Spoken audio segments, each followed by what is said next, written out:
আচ্ছা, আমি একটা ছোট অ্যানাউন্সমেন্ট করতে চাই। হ্যাঁ, আমরা আজকে একটা গান তোমাদের স্কুলের জন্য এই প্রথম লাইভ করব আজকে।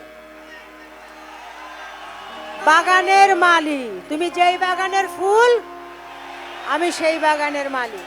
আমরা গানটা বের করেছি, তোমরা শুনেছো, অনেক ভালোবাসা দিয়েছো, কিন্তু এই প্রথম আমরা আজকে লাইভ করছি, সেটাও তোমাদের এই স্কুলের মাঠে। আর এইটা ব্যান লালনের থেকে ঈদের ভালোবাসা তোমাদের জন্য। ভুল ত্রুটি যদি হয় ক্ষমা করে দিও।